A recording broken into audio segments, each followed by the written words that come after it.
Welcome, everybody, to episode 5 of the podcast.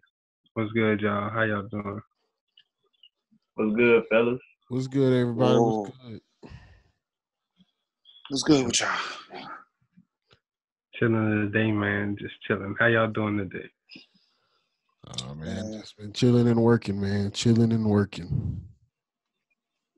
Same. Just chilling, working on these applications. We just some chilling ass working ass dude. Today is a day of rest. Because every other day I ain't chilling. So, yeah. And we still low-key ain't chilling today. I mean, honestly. Trying to be working. So, yeah. That's kind of how you go with us. Well, welcome, everybody, episode 5 of the podcast. On this podcast, we want to talk about a couple booming industries. Okay, so, yeah. So in the first episode, we were talking kind of about like how times change and things change, with the brick and mortar stores going away and like the AI. Yeah. Well, we kind of wanted to get into that more because we had mentioned that like it's going to be new industries. So we kind of figured it'd be a good thing to talk about a couple of industries that were booming right now. We wanted to get into like a couple of tech companies, the cannabis industry, and micromobility. Just kind of discuss those three and help, like, you know, teach a couple things to some people about them. See a couple of opportunities that could be opening up in the market soon. Yeah. So yeah, let's just get into it, man. Yeah, let's just hop into it. So yeah, one of the first things with the opportunities that's opening up, market that's popping up is the Internet of Things. They call it IoT for short. And what it is like all those things that you're seeing with like smart homes and things of that nature. Just like taking old things and then incorporating technology into them so that they're making like these, it's providing a smart internet savvy function to something that we've already had. So take, for instance, your door lock. So like things that people have, like the smart fridges, like the Samsung smart fridges, like just something that's connected to the internet that you can manage from your phone. Yeah. And honestly, the Internet of Things, at least the way that I interpreted it, was ways that we're using technology as humans to make our lives easier. You know, doing like David said, things. Oh, man, bro. I mean, my bad. Y'all did it enough. I'm pretty sure they understand. Yeah. Yeah, if y'all hadn't caught it by now, his nickname is Burman. We call him Burman, sorry. But yeah, like what Burman has said, just stuff to make your life easier. Think things like the Walmart grocery pickup, where it's ordering online and then just going in there and picking up your groceries. Or like the house delivery, where you can order your groceries online and then it's being delivered to your house and put in your refrigerator. Or I'm trying to think of any other examples. There's a bunch of different stuff. Huh? Like they gonna come put it in my refrigerator? Yeah, they'll come put it in your refrigerator for you. They're working on prototypes. I know Amazon's working on a prototype where they can come into your house and stock your fridge and everything. Yeah, like I'm good on that. That's how they got the Whole Foods thing. Like they're getting the data on that, and then boom, I'm good on that. List for your groceries, and then just send it to you. Hey, just leave it out. You ain't even got to worry about getting your groceries no more. Leave it outside. You can leave the milk outside. I'm gonna have a little area where y'all can put my food at in the refrigerated area. No, it ain't. But I actually used the Walmart one recently. A couple weeks ago, I ordered a little TV stand, and I ordered it online, but it delivered it to the Walmart. But I had to go to the online pickup to use it, and that's pretty cool, man. I'm honestly thinking about you like that's how I want to order my groceries, because it's faster, and it keeps you having to just deal with the employees and the customers and dealing with long. I can't agree with that one. I got another question.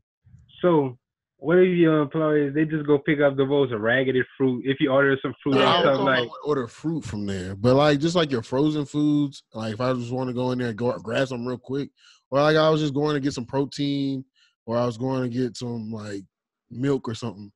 I just want them to grab that. I don't know about fruit. Man, I don't know if I trust them grabbing my fruit.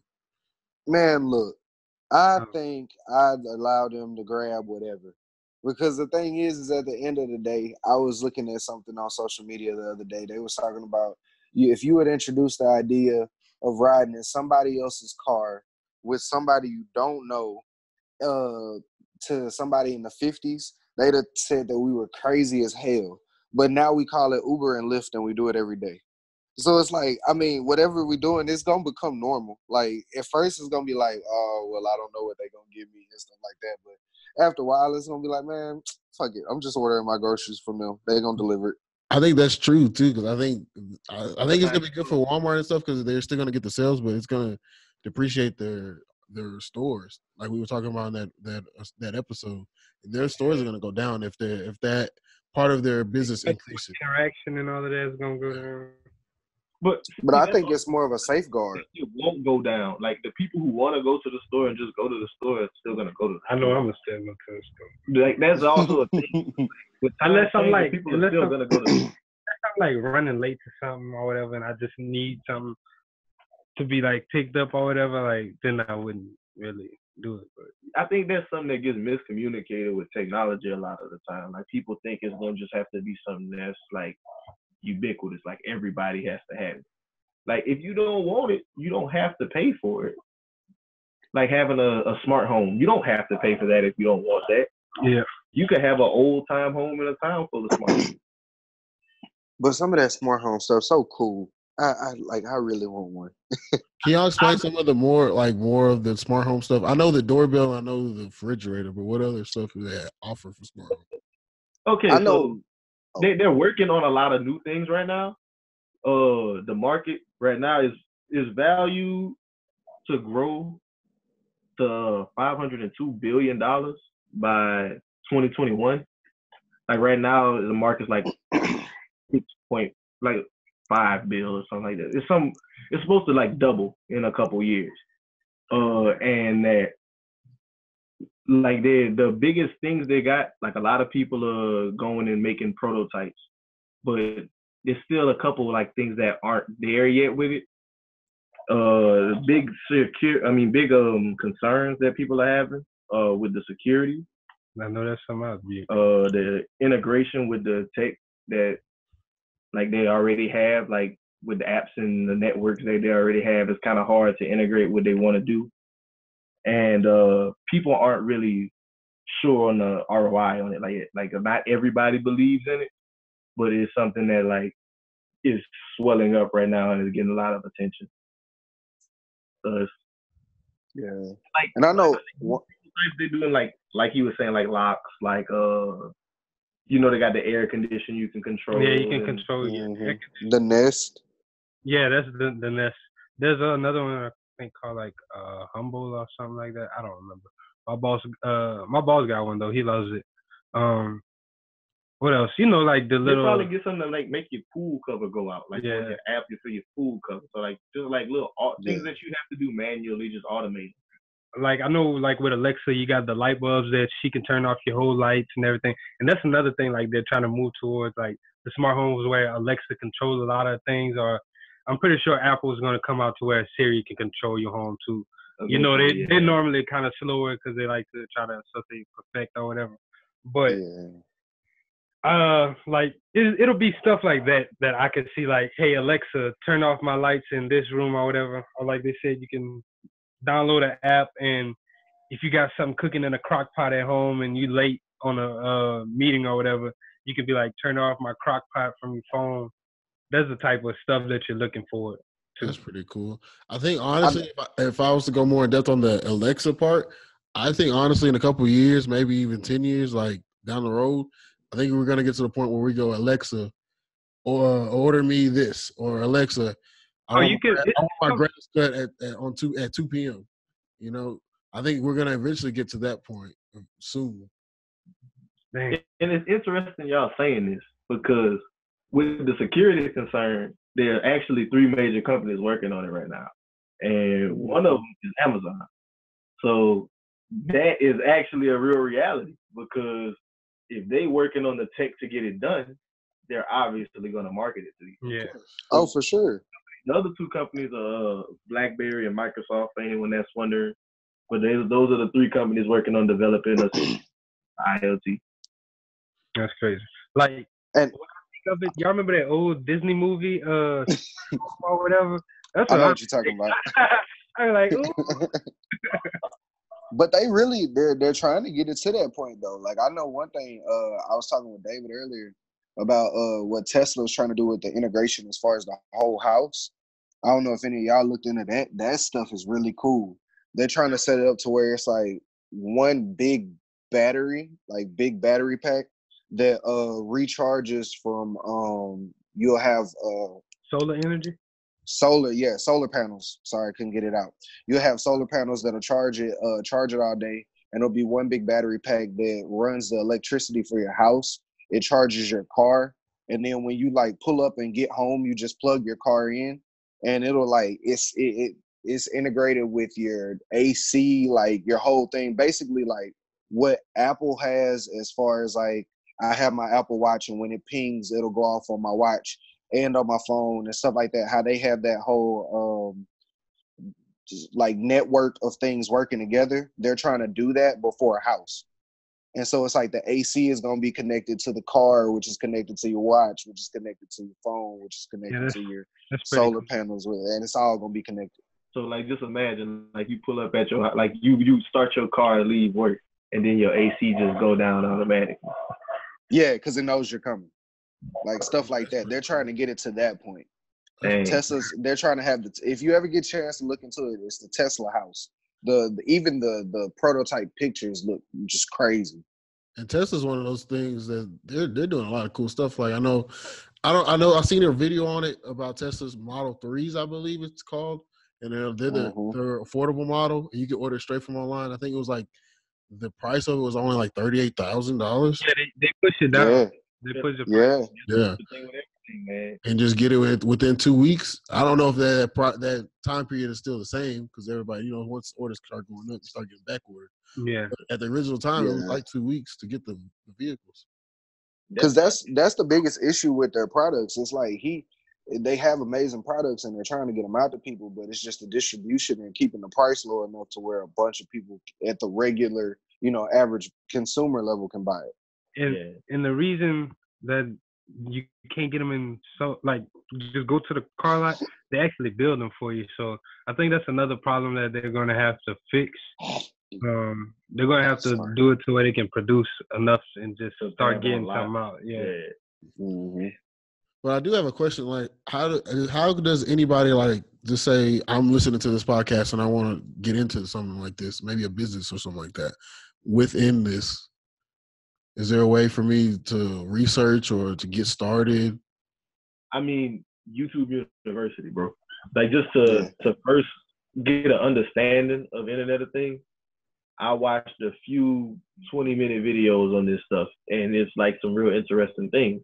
So anyone that really, really wants to learn about it can learn it there. And in terms of getting the business started, you'd have to acquire a skill in one of 6 different categories.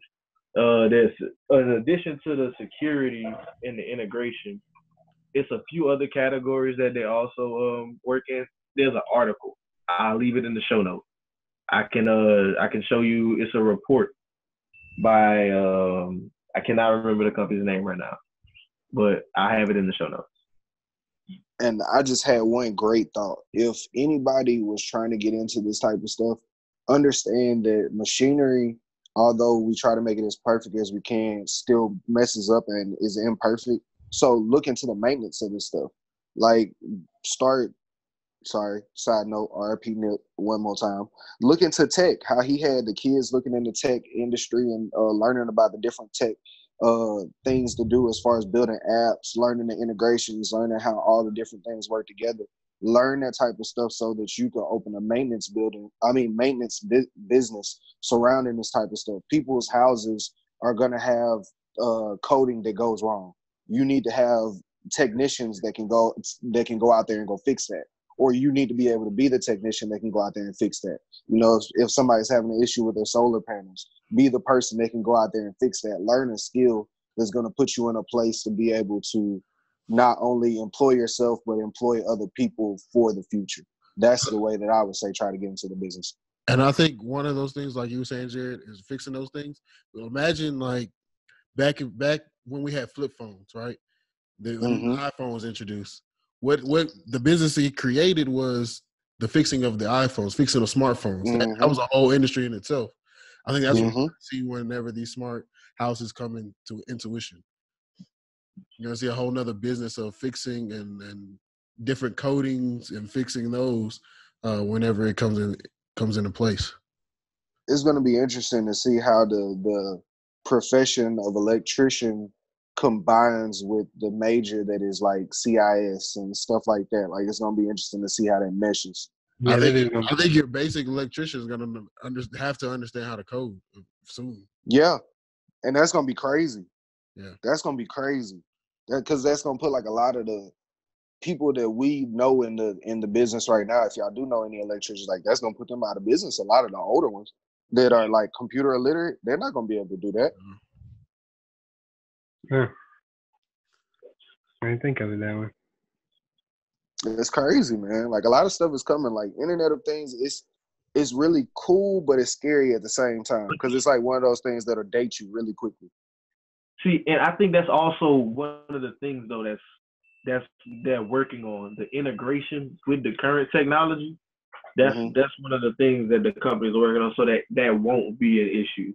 It would act simply as a regular electrical device, but you might have somebody that come in to fix the actual issue, like the actual electrical problem, the electrical being separate from that actual device, like the computer side of it. Yeah, so that wouldn't be a concern. But like really, the biggest thing with the Internet of Things is that it's gonna grow because it's something that people are interested in. Like, it's not just us that's like, it sounds cool to. The idea of the Tesla house, that's something that people would take, especially in today's day and age where we embrace tech a lot more. So with all that, that's when you got to realize that while you can still be an electrician and you probably won't have to learn code, you could still go learn how to code and work on the devices side that if that goes wrong. Bring you more bread in your pocket. It's one of the better skills to possess these days. And also going back to kind of the Tesla stuff, I also seen in a video that some of the states offer tax help for that, basically. Like, you can if you get a Tesla, you can depreciate it for so much. You can get tax breaks on certain things. It's one of those things that the state's actually kind of trying to push to. Yeah. That's this whole coast that I'm on right now, bro. Like, the whole Pacific Northwest area and the whole West Coast area, like California, Washington, Oregon, all of them. If you buy a Tesla over here, they will like give you tax breaks for it, all types of stuff. Like, it's a lot of incentives for it because like it's very nature friendly, like economically friendly. Yeah. So they're trying to get rid of using up all the fossil fuels and everything too. Yeah, like even up to the point to where like at home I would have never seen these before, but I was going to the mall and I was just walking up and they had charging stations, and it was just regular, like people were charging their cars and everything, and I'm just like, what the hell? They got them popping up in Dallas too. I'm sure you probably saw some of them. I've seen some in Alexandria. Some Tesla chargers. There's some Tesla chargers in Monroe. I've never seen that at home before. Monroe. Matter of fact, they got it in Bro Bridge outside of the Walmart. That's right there. Yeah, I'm pretty sure that's got crazy. I ain't never seen them. Yeah, it's happening. That's crazy. Well, another booming industry we wanted to talk to. We're gonna kind of break away from the Internet of Things. We're gonna move on to like micro mobility. If y'all don't know about micro mobility, I'm pretty sure y'all probably already did it before. Like the bird scooters, or if y'all rode like the line bikes, or there's even some other things. There's like a skateboard that I've seen. He really liked the skateboard, so I'm gonna let him tell you about that skateboard go hard. But yeah, like micro mobility is another big industry that's coming into play like right now. I'm gonna let David talk about it a little bit more. He will know more about it. Man, so really the micromobility, it's like, it's another one of those industries that's getting big. Just to give you all a little outlook on the market, it's expected to grow to 28.6 billion by 2024. And I mean, there are people that we see right now making money in it. Yeah. I'm pretty sure people seen them. It's a picture going around on Instagram. We had posted it before, where Ray J made $10 million off his scooter company. Like, people didn't even know Ray J had a scooter company. And it was similar to that, like Bird, like just you put a scooter out, people take it to ride around because people like the convenience of being able to move around more in the city. So like the company that I looked at with the skateboard that I like so much, it's called Future Motion, and it's a cool little thing. It's like a wheel in the middle, and then just like two pedals on the side, and you just stand on it and you just go forward. It's a cool little thing. The owner was a guy in college. He decided he was going to his internship every day, had to walk a mile, and he just like, man, I want to make this. And then he ran with it, and he made it. And now the company is worth a good bit of money. The little skateboard too. He said they described the ride on it as like snowboard, like it's the same feel as snowboard, but on the street, like snowboarding on like a fresh powder. I can't relate. I ain't never did that. Hey, that's hard. That's pretty cool though. That's hard. I want to do it. Like, and I was at work when I seen it. The dude was in Opelousas just riding down the street. And I was like, "Thing look cool, bro." That sounds like I'm gonna hurt myself. Yeah. I tried snowboarding up here, bro. It was so hard. You tried what? I tried snowboarding up here. Oh my gosh, bro! It so bad. It was so bad. I failed so much. If I fall, I fall. I'm gonna get back up and keep on going. Got to. But I think that micro mobility stuff is really cool. Like, I think it's really cool, even more to the fact, the way that my brain works, I guess, as far as thinking about it, I think it's cool because of how they set it up to have its own little, almost like cycle to where they're self-functioning as a business. Like, they put them out there and they don't even have to worry about them other than maintenance. Like, they pay people to charge them. So they're spending money there, but at the same time, people are paying, to use them, so they make enough money on that end to where it's not even a problem. And plus, they're paying people to maintenance them too. Like, they're contracting people like that too. And see, I didn't even know about that. Yeah, I didn't know about that. That's cool. I actually had signed up for Bird in Lafayette whenever it first came, man. I still ain't never get my charges. I was mad about that. Anyway, yeah, I know, bro. The city was hating, man. They didn't like the micromobility because they couldn't find a way to tax. Yeah, that's actually a problem that the industry is facing. But like, with time, man, with everything, as millennials move forward, as we get older and start taking roles in government and things, it's gonna be that way. No, the government's gonna find a way to tax it eventually. They just gotta find ways to pass bills to be able to tax it. Yeah, that's the only reason they just be hating because they can't get money. They're trying to do like micro cars too with the micro mobility, which is pretty cool. What do you mean? Like, there's you know how there's the scooters and the little skateboards. Mm-hmm. They're trying to do like little cars, little small size cars. I guess where just one person can ride in it, but you could just zip around, bro. Oh, that's cool. Yeah, you were with me in California when we seen what looked like a bird bike or something, bro. Yeah. It was like a bird bike. It looked like a Batmobile, son. Damn. Yeah, it was pretty cool. It was pretty cool. I had got on the Lime bike whenever I was in Dallas. Man. Yeah, I heard about the Lime stuff too. They just like bikes just scattered out around the city. You just pick it up. This dude gave us a car with like 10 free rides. It was pretty fun. I had fun. Now, I am curious to see how that idea will compete with something like a Turo.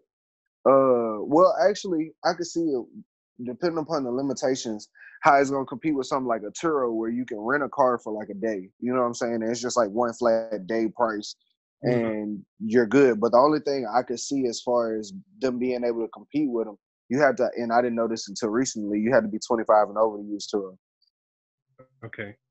Well, but to any other listeners, 25 and over, Turo, if you need to rent a car real quick, y'all check that out if you travel. 25, I used it in Cali. You probably just got to pay extra fee. You gotta pay it's an extra fee, sorry.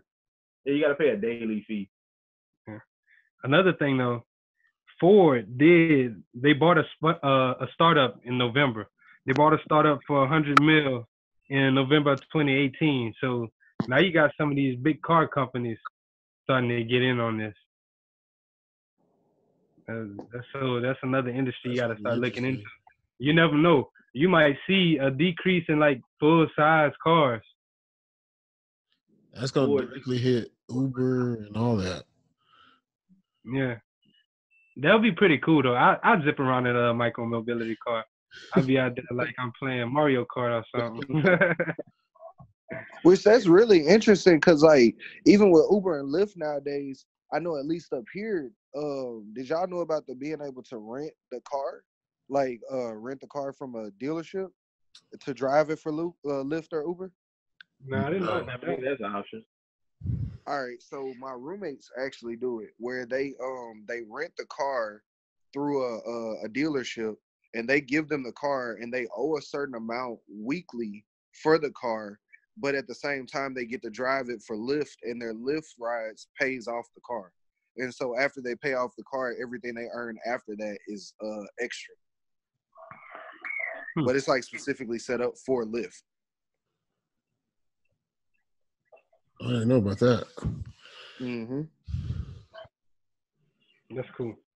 So it's gonna be interesting to see how like a lot of that stuff is gonna play into it. Because I've ridden with several people Lyft wise that like they didn't even own the cars that they were lifting in. They like were renting them from the dealership.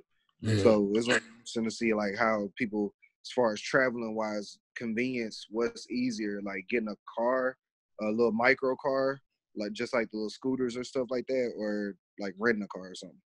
I think I'm this. pretty sure micro cars, you ain't gonna be able to travel that far. Yeah, I think there's gonna be like something for like in town, probably like a quick 15, 20 minute, not even 20-minute trip, probably like a 15-minute trip up the road or something like that. Mm-hmm. Just something. Still lit. Yeah, like Either way, it's cool. you can think about it like in big cities like Charlotte or like LA and stuff. You just see people zipping around on their car. That'd be fine. Man, you know what this made me think of? Like just always with the future stuff, Yeah. like Futurama. Y'all ever think? Like, you know, they get the tubes and stuff. Yeah. But I think it goes up to like the industries. You know, once the industry starts, it gets in. It's small. It's only a couple companies. But as soon as it opens up, man, it's gonna be all kind of companies put into there. Oh yeah. We're gonna have different kind of options to use. You're gonna see people, what's is this company better? Is this company better? Is this company better? You know, you're just gonna get all kind of different options. Yeah. Sure. And I'm gonna do like Kelly did the other time. Like, if anybody's interested in getting into this business or whatever, here's some skills that you're gonna need. They're gonna need to be able to be up to date on like the latest technologies with small battery manufacturing. And if you want to be like a company offering fleets of transportation, you're gonna need somebody who will be able to build the software to track them and manage a subscription service. So it's gonna be like a two-side business for you. And some barriers of entry, you need building micro mobility devices to size. So you're gonna need a prototype, then you're gonna need some funding to back you up. You're gonna need something that's logical in theory to actually produce and put out there. But besides that, that's all you're gonna need.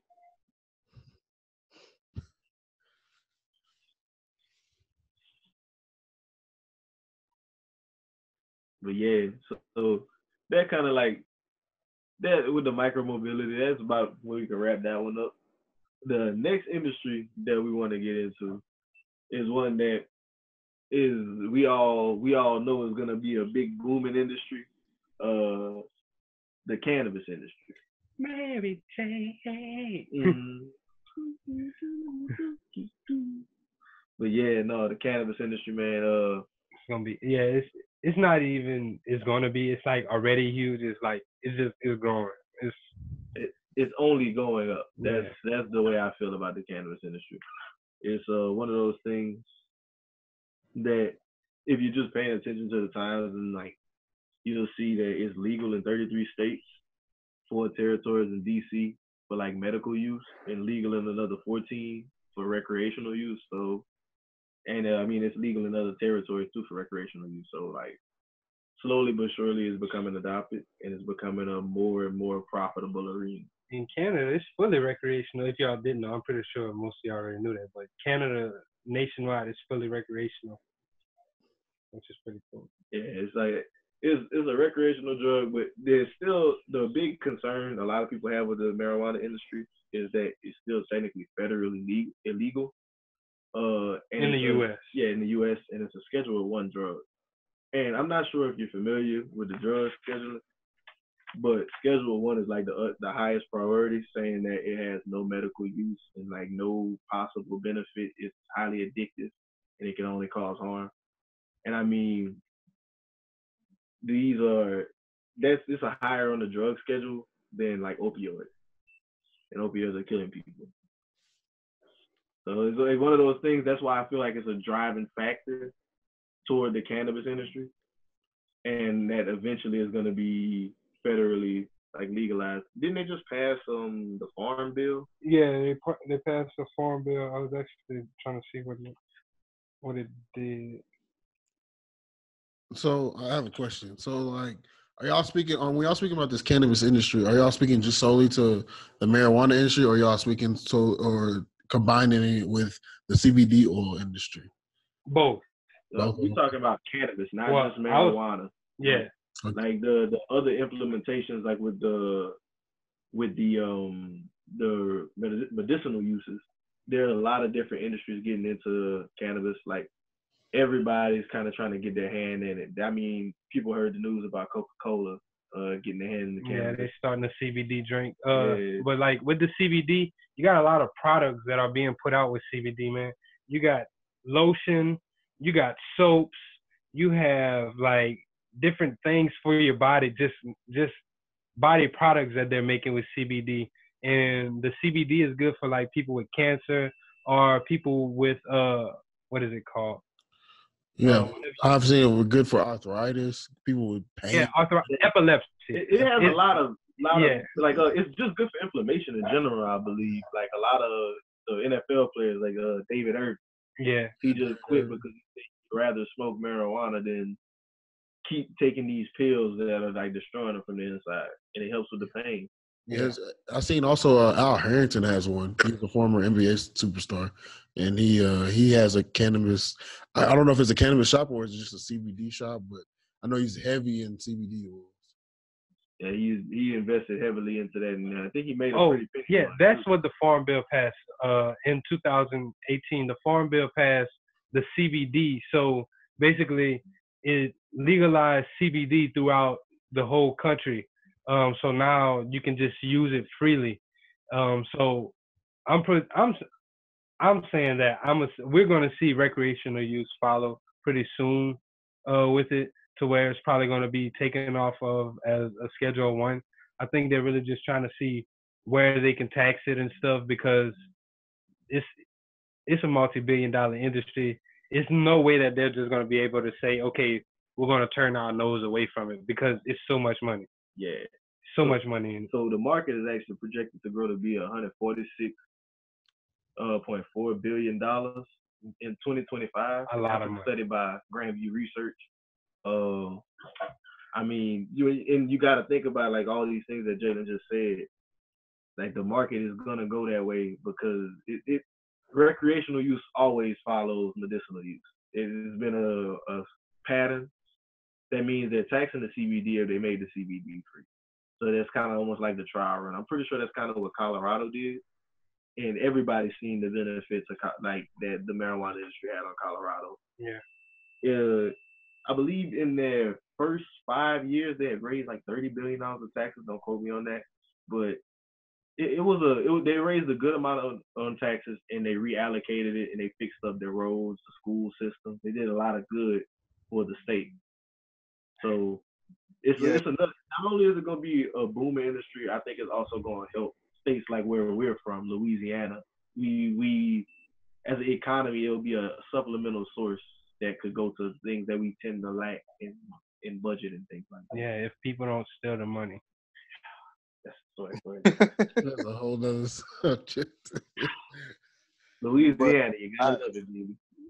out here, at least in Washington, they did the same thing. It was like they legalized, and then they started reallocating a lot of the money to education and different portions of stuff like that, where it was underfunded before, but now it's getting a lot of funding because of the taxing and stuff. So it's that, along with, I think it'll end up being legalized nationwide for those benefits, as well as the extra benefits with like crime.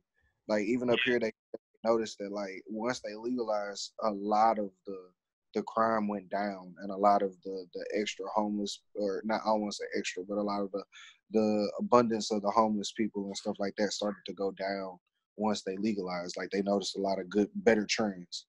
That's crazy. I didn't know about the homeless people It's part. a very non-violent, like, yeah, I could see it. It's a very non-violent type of drug, which is the crazy thing about it. I was about to say, now this is a part, bro. I gotta say something. If they legalize, they need to let everybody who got locked up, they gotta let them out, man. Because it's not fair that now you're being able to provide for your family and make millions and billions of dollars off of this, whenever the people who are selling weed to get by are locked up for trying to do the same thing, provide for their family by selling nickels and dime bags and stuff like that. Like, that's not fair. So I feel like I feel like the justice system is going to need some reconstruction too, along with that. I definitely think it should get reconstructed, but I honestly don't know if they'll be able to do that, only because of how the justice system is set up and how they make money off of the justice system, which is why all those people are in jail. I know, but that's something we're gonna have to push for, because that's part of the renaissance. That's why we got to take things back. Like, that's part of the ownership, having equity, having control. Yeah. One thing we also need to look into as well, though, is understanding that although we've been messed over because of it, we also need to look into ways to like benefit and benefit from what we know is about to be the oncoming of marijuana. So we know it's about to be used to where it's recreational. So we need to find ways to benefit from it. Like I was talking to one dude. He actually had a really cool idea. He was gonna make because it's really big right now to infuse THC with stuff. He was gonna do a restaurant all based around THC infused food. You know, we need to be looking into stuff like that. We need to be looking into how do you own a dispensary? How can we be doing the same trapping that people was doing before, but legally? You know what I'm saying? If they're gonna change the rules, let's adapt. Because you know it's gonna come. They're gonna come put a dispensary right in the hood. Why not put your own dispensary in the hood? Keep your money in the hood. Like you said, it's gonna be one dude. Yeah, like you said, 9 times out of 10, it's not gonna be owned by black people. No, unless we already understand and know beforehand and go ahead and get our foot in the door. Go ahead, look at something and don't be ashamed of it. Don't look down on it and be like, oh well, so many people got locked up because of this, or we don't want to promote this in our neighborhood. People gonna smoke if they're gonna smoke. We may as well not let the outsiders come in our community and make the money and let us make it. Yeah. Honestly. Sitting there taking that's just bad. That's bad economic principle. Sitting there trying to take a stand, you're missing out on a market, and you're gonna let someone else from outside the community capitalize on that market. Because I mean, we do that in a lot of aspects. So we do that with restaurants. A lot of restaurants in the hood, unless they bomb and pop shops, we don't own.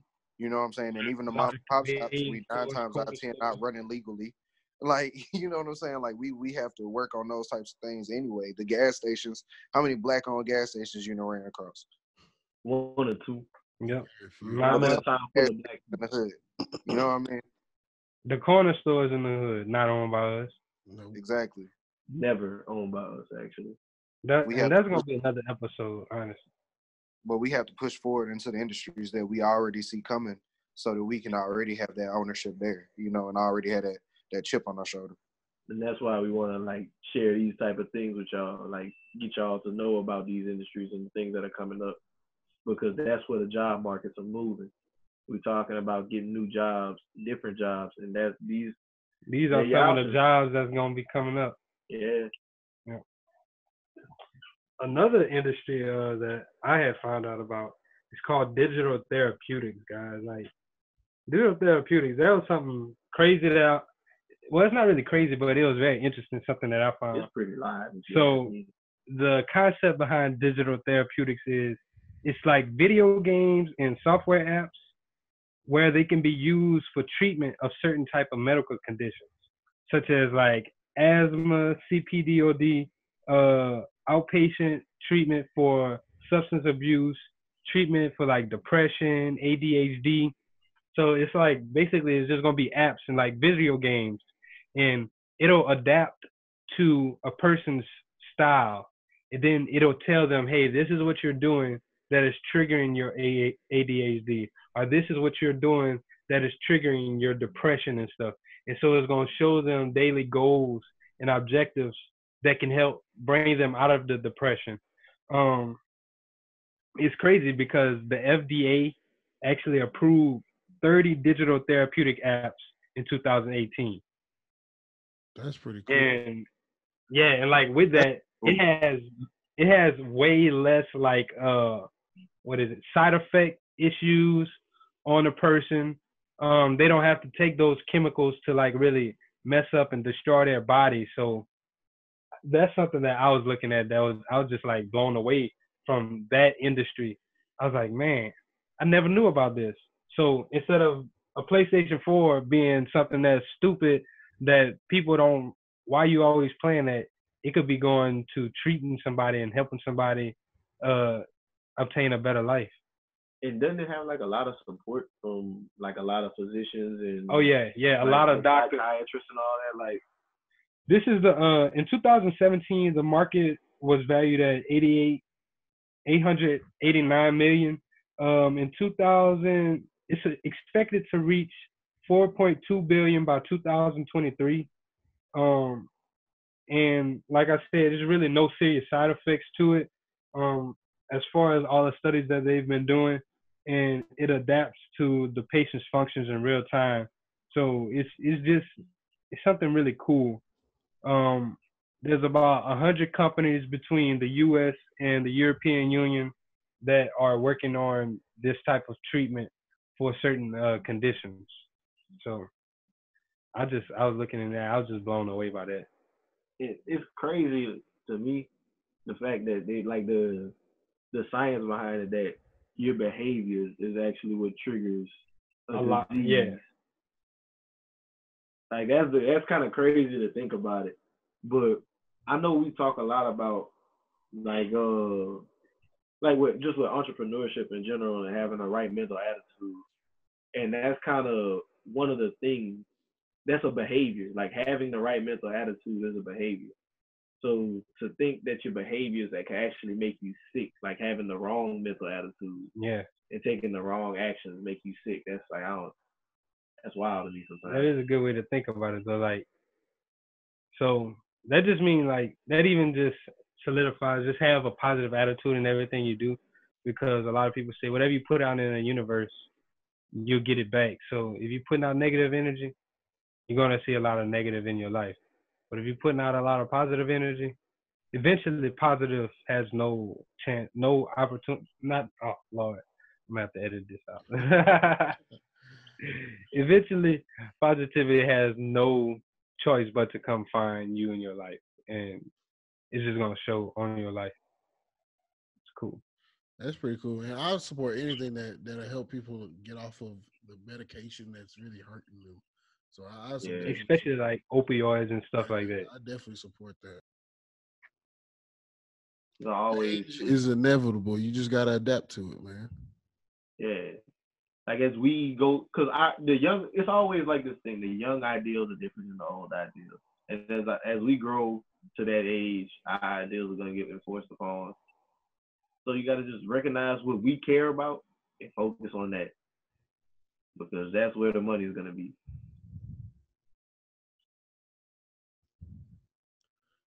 Anybody else got anything?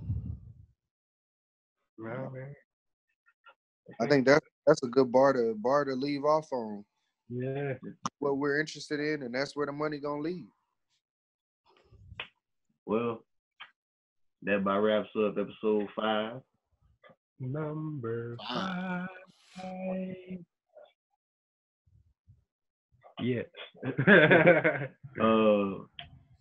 Thank everybody for rocking with us, man. Watching this show, y'all definitely check out our merch shop at the GGTV shop. Right now, it's a different company. Y'all check that out. Shout out GGTV. Oh yeah, shout him out. They Y'all got an can find event them on coming out. Instagram at GGTV. Yeah. Tell us about the event. It's at the end of April. I forgot where's it gonna be at. Did he move the location? I think I'm not quite sure. I don't know where he moved the location to. I'm not It's sure. called Recess though. Yeah, it's a day party.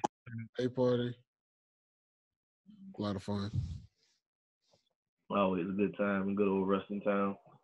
But yeah, y'all make sure to like, subscribe, leave a rating, all that good stuff, man. Please help us, grow. Leave any type of review, things you want to hear, things we can get better at. So check out the merch shop. Follow us on Instagram, Twitter, YouTube. Should be up by the time this comes out. Hopefully, we're doing our thing. Yeah. Oh, the website should be up. We're finally glad we could bring that up to y'all, man. The website gonna serve as a hub for financial literacy with group economics as a center focus. Yeah. We're gonna provide tools and resources, like our bio says. That's what we're going to do. Y'all be sure to check it out. www.blackwealthrenaissance.com. It's getting real. It's getting real. Oh yeah.